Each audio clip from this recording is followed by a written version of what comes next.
મિત્રો, લાસ્ટ ટાઈમના લેક્ચરમાં આપણે પ્રક્ષિપ્ત ગતિની ચર્ચા કરી હતી બેટા. આજે પ્રક્ષિપ્ત ગતિથી આગળ નવા મુદ્દાની ચર્ચા કરવા જઈ રહ્યા છીએ, નિયમિત વર્તુળ ગતિ. બેટા આ મુદ્દો પણ 12 સાયન્સ માટે એકદમ અગત્યનો મુદ્દો છે અને ચોથા ચેપ્ટર પછી 5મા ચેપ્ટરમાં જઈશું. આ મુદ્દાની જરૂર ખાસ પડશે એટલે ધ્યાન આપજો. હવે સૌથી પહેલા નિયમિત વર્તુળ ગતિ એટલે શું તો એ સમજવું પડે. તો જે પદાર્થ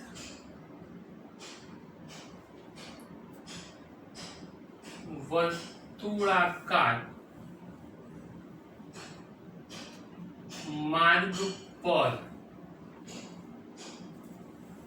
અચળ વેગથી અથવા અચળ ઝડપે, અચળ કો એટલે મૂલ્ય જ થઈ જાય, વેગ ઝડપ ચાલે,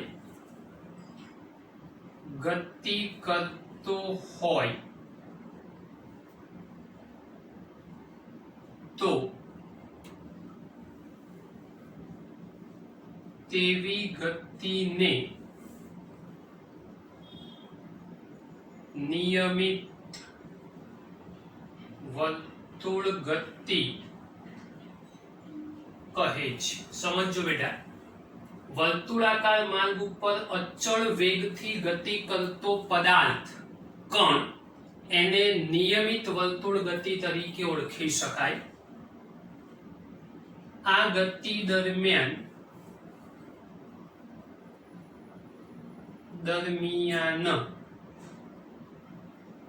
પદાર્થના વેગનું મૂલ્ય અચળ રહે છે, જ્યારે તેની માત્ર દિશા બદલાય છે. બહુ જ મહત્વની વાત. વર્તુળાકાર ગતિ કરતો કણ એ નિયમિત વર્તુળ ગતિ એટલે આપણે અચળ ધારી લીધી તો મૂલ્ય નહીં બદલાય. ધારો કે પંખાની ગતિ, તો એક ઉપર કે બે ઉપર રેગ્યુલેટર મૂકો પછી એ કોન્સ્ટન્ટ ફર્યા કરે, એનું મૂલ્ય ના બદલાય. આપણે વેહિકલ લઈને જતા હોઈએ 10, 20, 30, 40, 50, 60 આ કોઈ એક નોર્મલ સ્પીડ કરો તો વેહિકલનું ટાયર એ જ સ્પીડે ફર્યા કરે, તો એ વેગનું મૂલ્ય અચળ હોય. પણ વર્તુળાકાર માર્ગ ઉપર કોઈ પણ બિંદુ પાસે વેગ શોધવો હોય તો જે તે બિંદુ પાસે સ્પર્શક દોરવો પડે બેટા, અને સ્પર્શકની દિશા કોન્સ્ટન્ટ બદલાતી જાય. માટે આપણે એવું લખેલું છે કે માત્ર તેની શું બદલાય? દિશા. વર્તુળાકાર આમી લખી આપું, વર્તુળાકાર માર્ગ પર વેગની દિશા શોધવા માટે સ્પર્શક દોરવો જરૂરી છે. જે તે દિશામાં, અગત્યની વાત એવી છે, જે તે દિશામાં એટલે પદાર્થ આમ ગતિ કરતો હોય તો એવી દિશામાં સ્પર્શક દોરવો પડે, આમ ગતિ કરતો હોય તો એ દિશામાં સ્પર્શક દોરવો પડે. દોરીને સમજીશું એટલે ખબર પડે. માની લો કે ભાઈ કોઈ કણ, ધારો કે કોઈ કણ એ વર્તુળાકાર માર્ગ ઉપર, આપણે વિચારી લઈએ કે આવો કોઈક વર્તુળાકાર માર્ગ પસંદ કર્યો છે. આવા વર્તુળાકાર માર્ગ ઉપર કોઈ કણ એની ગતિ આ દિશામાં, આપણે આખું વર્તુળ નહીં દોર્યું, વર્તુળનો કોઈ નાનકડો ભાગ દોર્યો છે. આ વર્તુળનું શું થઈ જશે તો કેન્દ્ર, આ વર્તુળનું કેન્દ્ર બની જશે. માની લો કે ભાઈ આપણે નિયમિત વર્તુળાકાર ગતિ સમજવા માટે એના કેન્દ્ર તરફ ચોક્કસ પ્રકારનું બળ લાગશે. 5મા ચેપ્ટરમાં એને કેન્દ્રગામી, કેન્દ્ર તરફ લાગતું બળ એટલે કેન્દ્રગામી બળ કહીશું. પણ આ બળ ઉત્પન્ન થવા માટે જરૂરી પ્રવેગ એને કેન્દ્રગામી પ્રવેગ કહીશું. તો અત્યારે નિયમિત વર્તુળ ગતિમાં આવા કેન્દ્રગામી, કેન્દ્ર તરફ લાગતો પ્રવેગ એ આપણે સૌથી પહેલા શોધીએ છીએ. પ્રશ્ન એવો પૂછાય કે નિયમિત વર્તુળાકાર ગતિ સમજાવી કેન્દ્રગામી પ્રવેગનું સૂત્ર મેળવો તો આ જ થિયરી લખવાની, કશું નવું કરવાનું નથી. સમજો, વર્તુળાકાર માર્ગ ઉપર વિષમ ઘડી દિશામાં કોઈ કણ ફરે એનો નાનકડો ટુકડો બતાવ્યો. આ વર્તુળનું બતાવી દીધું કેન્દ્ર. ધારો કે પ્રારંભમાં કણ અહીંયા વિચારી લો કે ભાઈ t બરાબર 0 સમયે p બિંદુ પાસે, t બરાબર t સમયે ધારો કે p ડેશ સ્થાન પાસે છે આ કણ. એ બંને આપણે એના સ્થાન બતાવી દીધા. ઉગમ બિંદુથી p કણને જોડતો સદિશ, એને નામ આપી દઈશું સ્થાન સદિશ. તો આ સ્થાન સદિશ r થઈ જશે. p ડેશ ને જોડતો સદિશ, તો એ બીજો સ્થાન સદિશ થઈ જશે r ડેશ. આ બંનેને જોડતો સદિશ એ પરિણામી સ્થાન સદિશ તૈયાર થશે. એને નામ આપીશું ડેલ્ટા r. આ અહીંયા ભેગા થાય છે બેટા, એવું સમજી લેવાનું. સેટ બહાર નીકળી ગયો, તમારે ધ્યાન રાખવાનું કે ત્યાં જે સદિશ ભેગો થાય છે. હવે વર્તુળાકાર માર્ગ ઉપર કોઈ પણ બિંદુ પાસે વેગ શોધવો હોય તો માની લો કે અહીંયા મારે સ્પર્શક દોરવો પડે. તો ધારો કે આ બિંદુ ઉપર હું સ્પર્શક દોરું છું, તો આ બિંદુ પાસે વેગ થશે ધારો કે v.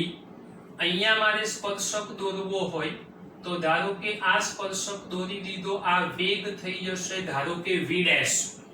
સમજો, આ જે દિશામાં વેગ છે એ જ દિશામાં હું વેગ દોરું છું અલગથી. હા, સમજો, સદિશોનો સરવાળો શીખ્યા હતા એ જ પ્રમાણે. તો આ v દોરી નાખ્યો. આ જે દિશામાં v ડેશ છે એ જ દિશામાં v ડેશ દોરું છું. જોઈ લો, આ થઈ ગયો તમારો v ડેશ. તો આ જે મળશે બેટા એ પરિણામી થઈ જશે ડેલ્ટા સદિશ v. તો જેવો આ ત્રિકોણ બન્યો એવો જ આ ત્રિકોણ બનશે, કારણ કેન્દ્રથી સપાટી સુધીનું અંતર એટલે ત્રિજ્યા, બંને r અને r ડેશ સમાન. તો આ v અને v ડેશ ની માત્ર દિશા બદલાઈ, મૂલ્ય તો આપણે સરખા જ કીધા એટલે આ v તો સરખા જ હશે. પરિણામી અહીંયા ડેલ્ટા r બન્યો, અહીંયા પરિણામી થઈ ગયો ડેલ્ટા v. બે સ્થાન સદિશો વચ્ચે બનતો ખૂણો ધારો કે અહીંયા આગળ થીટા છે, તો આ બે વેગ સદિશો વચ્ચે બનતો ખૂણો પણ ધારો કે શું ધારી લીધો? થીટા. તો હવે બેટા સમજો, બહુ જ અગત્યની વાતની ચર્ચા છે. આ જ ડિઝાઇનને આપણે અહીંયા સેટ કરી, કશું નવું કર્યું નથી. હાલ પ્રવેગની વાત નથી આવતી, એ પછી સમજાવું છું. હાલ એ બે ડિઝાઇનો સમજો. બે ત્રિકોણો છે, ત્રિકોણના નામ આપણી પાસે તૈયાર થયા C P P ડેશ. તો અહીંયા આગળ દાખલા તરીકે નામ આપી દઉં, આનું કેન્દ્ર O બનાવી દઉં. અહીંયા ધારો કે Q લખી દઉં અને અહીંયા ધારો કે લખી દઉં Q ડેશ. તો આપણા બે ત્રિકોણો તૈયાર થયા. કયા બે ત્રિકોણ તૈયાર થયા? તો આકૃતિ પરથી ત્રિકોણ CPP ડેશ તથા ત્રિકોણ OQQ ડેશ સમરૂપ ત્રિકોણો છે. હા કે ના? જોઈ લો, આ બે બાજુઓ સરખી, તો આ બે બાજુઓ સરખી. બે બાજુઓ વચ્ચેનો જે ખૂણો એ જ ખૂણો, અહીંયા ખાલી ડિઝાઇન નાની મોટી, બાજુ ખૂણો બાજુ, બાજુ ખૂણો બાજુ એ સરખું કરી દીધું. તો બાખુબા શરત પ્રમાણે બંને ત્રિકોણો કેવા થઈ જશે? સમરૂપ. જો બે ત્રિકોણો સમરૂપ હોય તો એની અનુરૂપ બાજુઓ અને અનુરૂપ ખૂણાઓ એકરૂપ થશે. તો અનુરૂપ બાજુઓના ગુણોત્તરો લઈ શકાય. હવે અનુરૂપ બાજુઓના ગુણોત્તર લો તો ધારો કે હું એવું લઉં કે r ભાગ્યા r ડેશ બરાબર v ભાગ્યા v ડેશ, તો બધું ઉડી જશે. કેમ? તો બે સ્થાન સદિશ એટલે ત્રિજ્યા સરખી, વેગ સદિશના મૂલ્યો સરખા, તો બધું કેન્સલ. તો આવો ગુણોત્તર લેવાથી કોઈ ચોક્કસ પરિણામ સુધી બેટા આપણે પહોંચી શકીશું નહીં. ગુણોત્તર એવો લેવાનો કે જેમાં કંઈક વેરિએશન હોય. તો આપણે એવું વિચારીએ, એકમાં r લઈ લઈએ તો એકમાં v થાય, એકમાં ડેલ્ટા r લઈ લો તો એકમાં ડેલ્ટા v થાય, કંઈક જુદું મળે. તો આ બંને સમરૂપ ત્રિકોણો, તો એની સમરૂપતા માટે આપણે લખી શકીએ આપણે કયું? તો CP. જુઓ આ લીધું તો એની સામે લખી દો છેદમાં OQ is equal to CP ભાગ્યા OQ is equal to PP dash delta R અને અહીંયા થશે QQ dash. બે ત્રિકોણોની સંગતતા સમરૂપતા સાબિત કરી અને અનુરૂપ બાજુઓના ગુણોત્તરો લખી દીધા જે સમાન હોય. હવે અનુરૂપ બાજુઓના ગુણોત્તર લખ્યા, હવે કિંમત મૂકી દઈએ તો શું થશે? માટે CP is equal to સદિશ R એના છેદમાં OQ is equal to સદિશ V is equal to PP dash is equal to delta સદિશ R અને છેદમાં QQ dash is equal to delta સદિશ V. ડેલ્ટા સદિશ V ને કરતા બનાવો, આને કરતા બનાવો ઉપર જશે તો R નીચે આવી જશે એટલે અહીંયા થશે ડેલ્ટા સદિશ R ઇન્ટુ સદિશ V ભાગ્યા સદિશ R. એક આ ફોર્મ્યુલા ડેલ્ટા V ની આપણે બનાવી દીધી, જે અગત્યનું સૂત્ર આગળ જતા આપણને આનો ઉપયોગ જોવા મળશે, ધ્યાન રાખજો. હવે આ ફોર્મ્યુલા તો તૈયાર કરી દીધી છે, આ ફોર્મ્યુલાનો ઉપયોગ આપણે પ્રવેગ શોધવા માંગીએ છીએ. તો હવે સરેરાશ પ્રવેગની વ્યાખ્યા પરથી, સિમ્પલ સેન્સ, ચોપડીમાં બધું અઘરું પડશે, ધ્યાન અહીંયા રાખજો બેટા. ચલો સરેરાશ પ્રવેગની વ્યાખ્યા પરથી લખીએ તો એવરેજ સદિશ A is equal to delta સદિશ V upon ડેલ્ટા T. આ સીધું સાદું સૂત્ર તૈયાર થઈ ગયું. ડેલ્ટા સદિશ V ની કિંમત મૂકી દો તો એવરેજ સદિશ A is equal to delta સદિશ R upon delta T into V upon R. જોઈ લો, આ ડેલ્ટા T સલામત રાખ્યું, ડેલ્ટા V ની જગ્યાએ આ કિંમત મૂકી. ના સમજ પડે તો કારણમાં સમીકરણ નંબર 1. હવે ઉપરના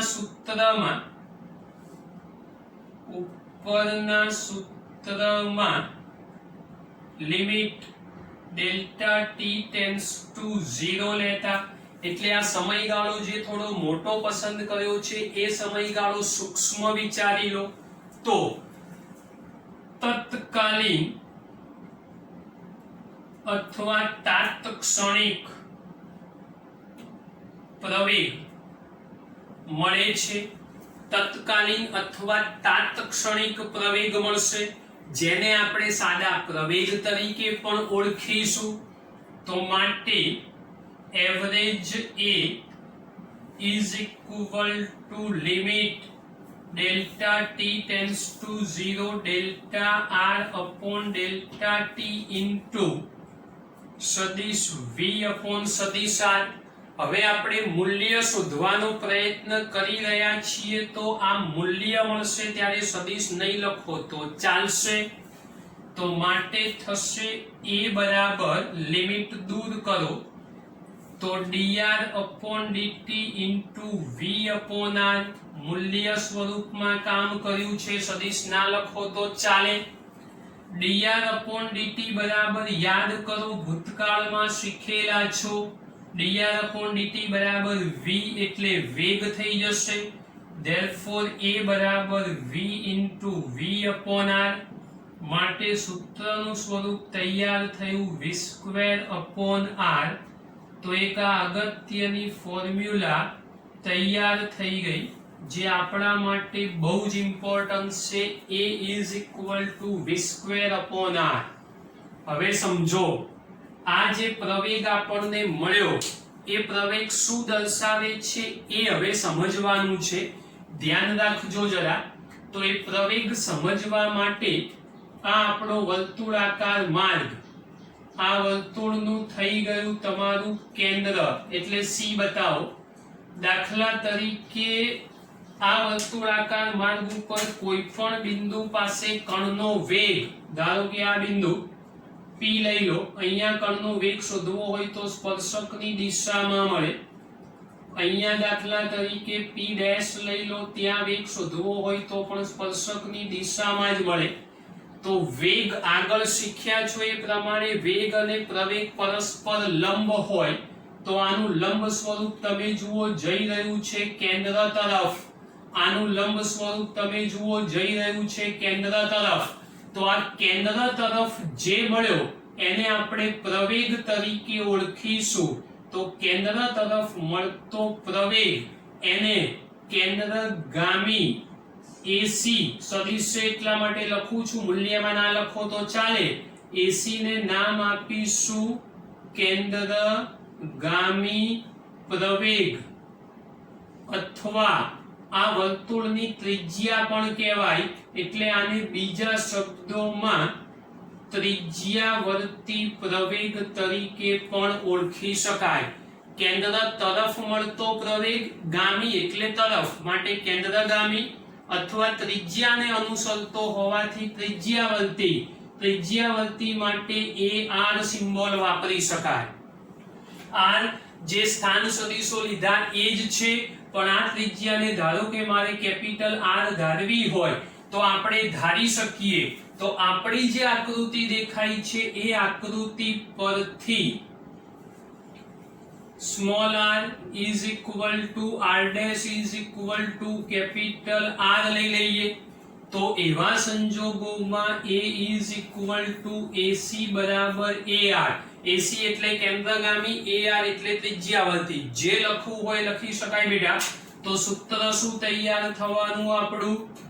AC is equal to V square upon capital R. આ લખશો તો બી ચાલશે, અથવા AR ત્રિજ્યાવર્તી is equal to V square upon capital R.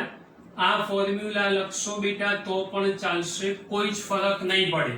તો આ બંને ખૂબ મહત્વની વાત અને એકદમ VIP ફોર્મ્યુલા, સિમ્પલ સેન્સમાં. ચોપડીમાં વાંચવાનું છે તમારે ફરજિયાત, પણ વાંચશો એટલે બધો ગૂંચવાડો બહુ ઊભો થશે. અહીંયા સરળ ભાષામાં બધી ખબર પડી જશે, કોઈ કન્ફ્યુઝન વગર. વાતો ચોપડીની જ સાબિત થઈ છે, ખાલી લેંગ્વેજ આપણે સરળ બનાવી તમારા મગજમાં સેટ થાય એવી.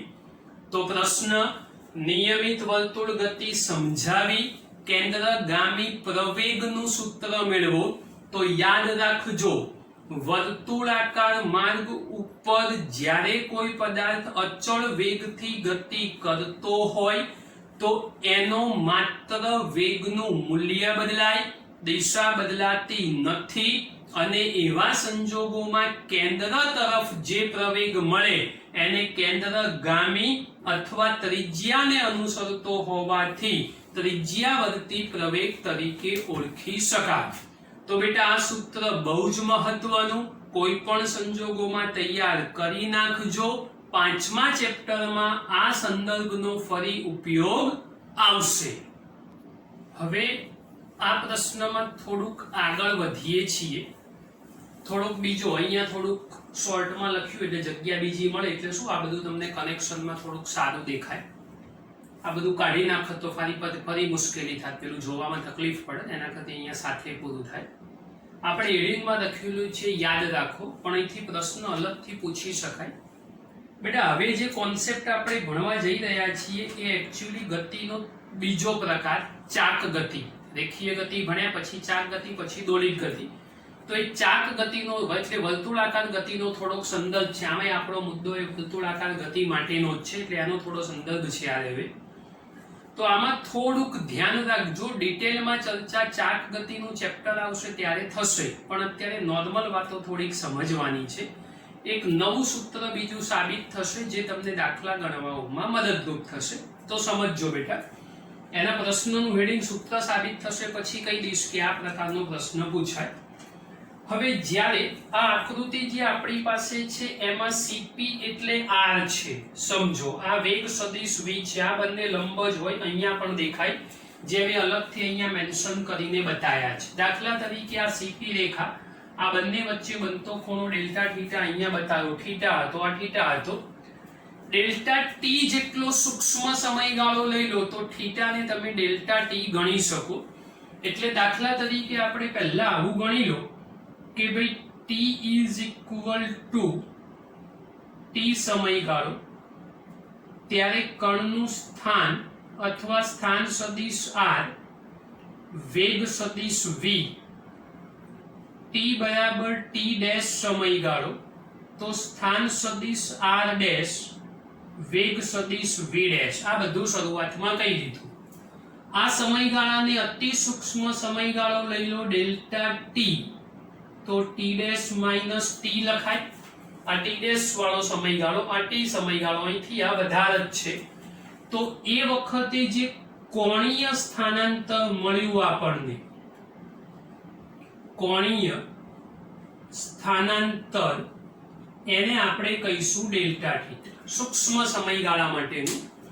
તો જ્યારે ડેલ્ટા ટી જેટલો સમયગાળો મળશે, ડેલ્ટા ટી સમયગાળો એટલે અહીંથી અહીં સુધીનો સમયગાળો, એ વખતે આ લાઈન અહીંયા આવશે, તો આ લાઈન આખી આમ આવી ગઈ અહીંયાથી આમ, તો એ ડેલ્ટા થીટા જેટલું એને કોણીય સ્થાનાંતર કર્યું એવું કહેવાય, અથવા સીપી રેખા એ ડેલ્ટા થીટા જેટલી ફરી જશે। તો આ સીધી સાદી વાત થઈ। એટલે કોણીય સ્થાનાંતર નામની ભૌતિક રાશિ આપશે, અને કોણીય સ્થાનાંતર નામની ભૌતિક રાશિ જો સ્થાનાંતર હોય તો વેગ મળે, અને કોણીય સ્થાનાંતર નામની ભૌતિક રાશિ હોય ને ભાઈ, તો એ વખતે આપણને કોણીય વેગ પ્રાપ્ત થાય। તો એ કોણીય વેગ એને આપણે સિમ્બોલ આપીશું ઓમેગા, સદિશ ભૌતિક રાશિ છે ઓમેગા, યાદ રાખજો આને ઓમેગા કહેવાય। એટલે આ કોણીય વેગ દર્શાવતી ભૌતિક રાશિ છે।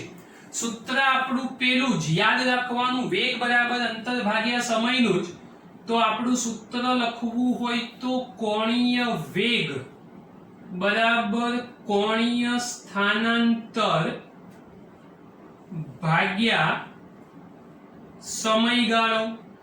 તો સદિશ નહીં લખવું, હવે નોર્મલ જ લખીશું, તો ઓમેગા બરાબર delta theta upon delta T થશે। આ સમીકરણ નંબર 1 થયું આપણું સિમ્પલ, કે ભાઈ સીપી જેટલી, આ જે સીપી જેટલી લાઈન અહીંયા છે એ લાઈન અહીંથી અહીંયા આવી, તો એને ડેલ્ટા ટી સમયગાળામાં ડેલ્ટા થીટા જેટલું કોણીય સ્થાનાંતર કર્યું એવું કહી શકાય।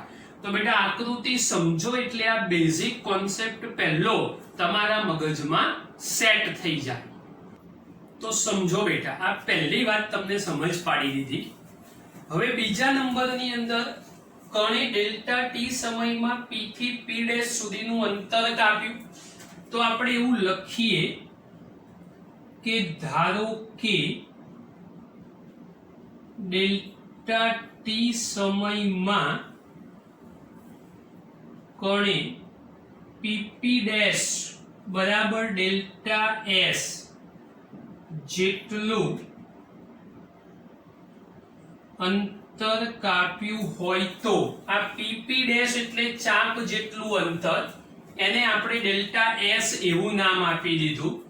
તો આપણે બેટા આવું સૂત્ર લખી શકીએ, વેગ બરાબર અંતર ભાગ્યા સમય, ડેલ્ટા એસ જેટલું અંતર કાપ્યું, પણ ડેલ્ટા એસ એ ચાપ છે। તો યાદ કરો, જો ચાપ હોય તો આપણી ચાપ વાળી વાત ભૂલી ના જતા। રેડિયનમાં મેં શીખવાડેલું છે, રેડિયનમાં ખૂણાની વ્યાખ્યા પરથી ખૂણો બરાબર ચાપ ભાગ્યા ત્રિજ્યા, ખૂણો ડેલ્ટા ટી, ચાપ ડેલ્ટા એસ અને ત્રિજ્યા આર। તો આની મદદથી મારે ડેલ્ટા એસ લખવો હોય તો આર ઇન્ટુ ડેલ્ટા થીટા થશે।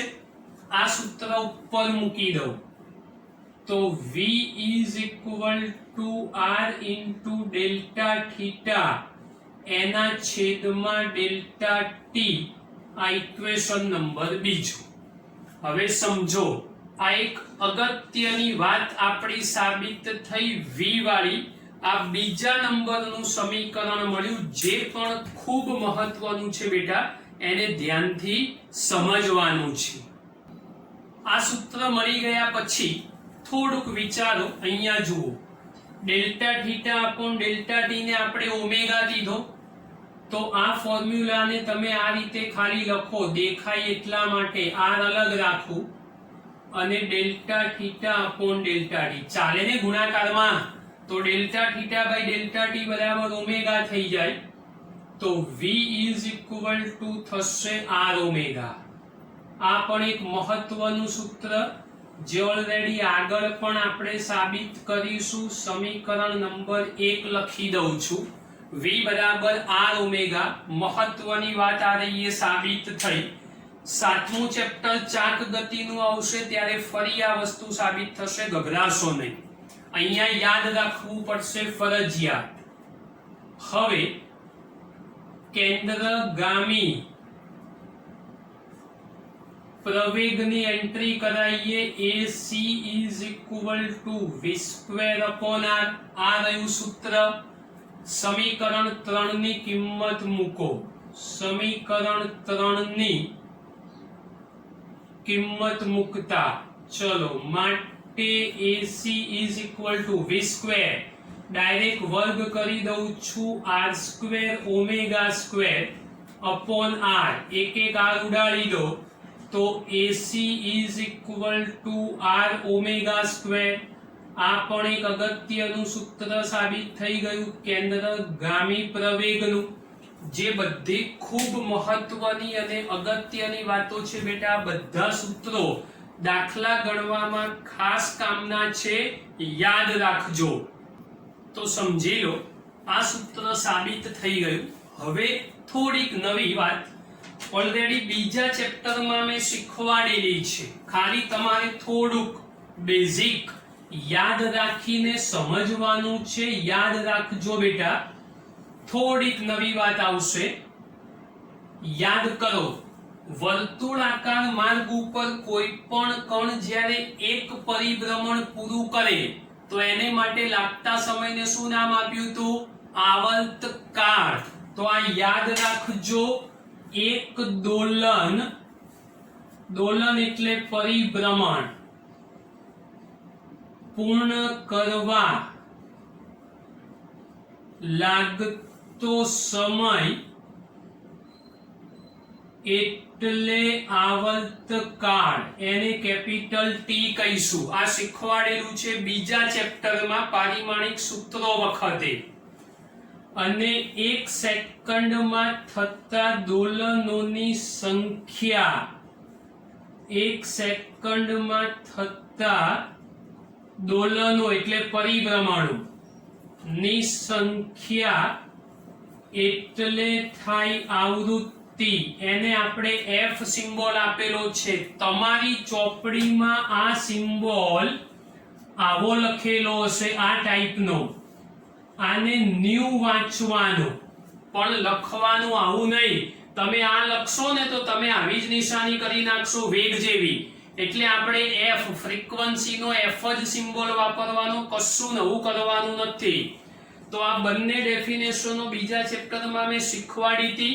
અહીંયા પણ કણ ફર્યા કરશે એટલે દોલનો એના પૂરા થશે, એટલે આવર્તકાળ અને આવૃત્તિ નામની ભૌતિક રાશિ ચોક્કસ પ્રાપ્ત થશે. જ્યારે કણ વર્તુળાકાર માર્ગ ઉપર એક દોલન પૂરું કરશે તો પરિઘ જેટલું અંતર કાપશે. અને જો પરિઘ જેટલું અંતર કપાતું હોય તો આપણી સાદી વાત સૂત્રમાં વેગ બરાબર અંતર ભાગ્યા સમય. તો વેગનો v થાય, અંતર પરિઘ થશે, સમય થશે આવર્તકાળ કેપિટલ ટી. પણ યાદ રાખો, એક સેકન્ડમાં દોલનોની સંખ્યા 1/t બરાબર f. એને કઈ દીધી હતી? આવૃત્તિ ઉપર લખેલું જ છે.